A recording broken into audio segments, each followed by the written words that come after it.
queria trazer ainda mais essa discussão, Orlando, quando você fala da construção do masculino, do feminino, como é que vai isso na questão da sexualidade, da prática amorosa, do sexo, daquilo que a gente está vendo acontecer muito também, que é uma preferência pelos vídeos adultos, né?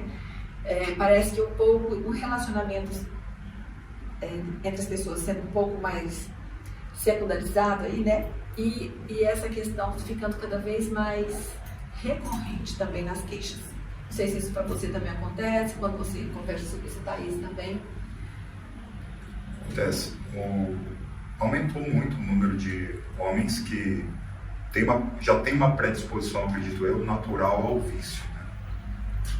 O filme adulto, ele vai disparar uma sequência de neurotransmissores que o sujeito se sente motivado e depois satisfeito com aquilo ali. E depois muitas vezes se sente culpado.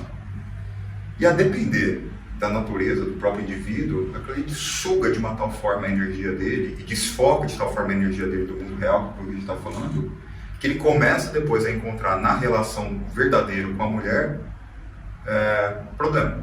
Problema, por exemplo, de ereção, de desejo, de não enxergar na mulher a mesma perfeição, igual a gente está falando aquela hora, que ele vê no vídeo.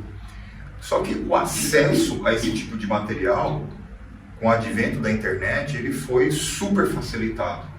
Então, por exemplo, se você pega a década de 80 e 90, para o rapaz poder ter acesso a um filme desse, ele precisaria ir numa locadora, na antiga locadora, e eles não alugavam com menor de idade, era uma complicação, né? Tinha muita Playboy, né? Que o pessoal comprava, colocava escondido. Exatamente. E tinha alguns filmes, por exemplo, em que mostrava ali talvez uma parte do seio da mulher e os meninos ficavam doidos naquilo ali, né? Era diferente. Existia ainda um mistério, né? Hoje, qualquer menino ele pode entrar num vídeo pelo celular e ter acesso a uma imagem que é totalmente explícita, né?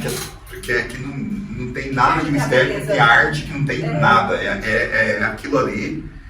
Então, muitas vezes, a depender de como é o sistema funcional daquele camarada, ele pode entrar no vício daquilo ali. Então, tem relatos de homens famosos, por exemplo, nos Estados Unidos, que confessaram, que falaram, isso estava acabando com a minha vida. Isso estava acabando com os meus relacionamentos. É evidente que tem homem que consome e continua se relacionando normalmente. Eu acredito que é muito parecido com vício em outras coisas.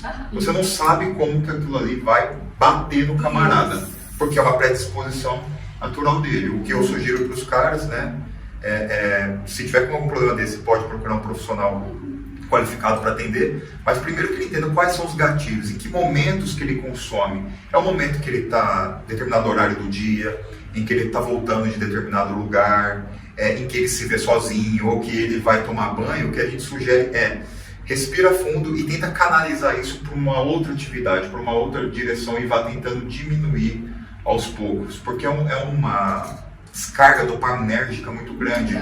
E isso, obviamente, deixa o sujeito viciado naquela sensação. Eu acho que também o filme, ele mexe um pouco com a autoestima, um pouco não, muito com a autoestima dos homens. Vou explicar porque é uma questão bem íntima, masculina.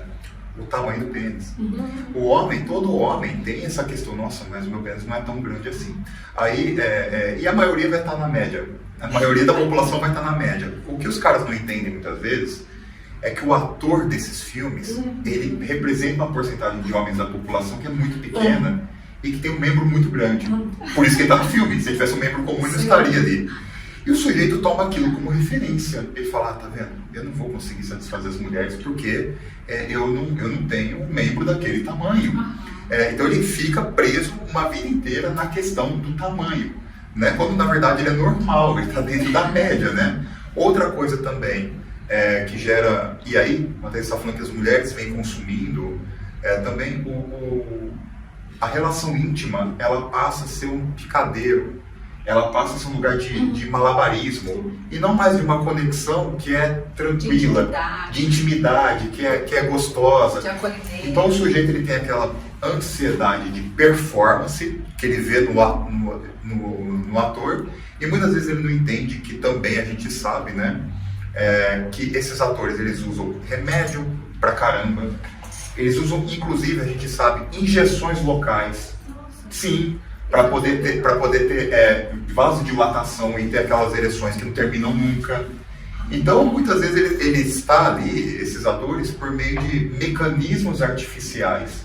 Então, não é só o filme em si, é todo o organismo. O cara está funcionando de maneira artificial, que às vezes o camarada comum, o homem comum, o cidadão romano médio vai tentar reproduzir aquilo e ele não vai conseguir, ele vai ficar frustrado com ele mesmo.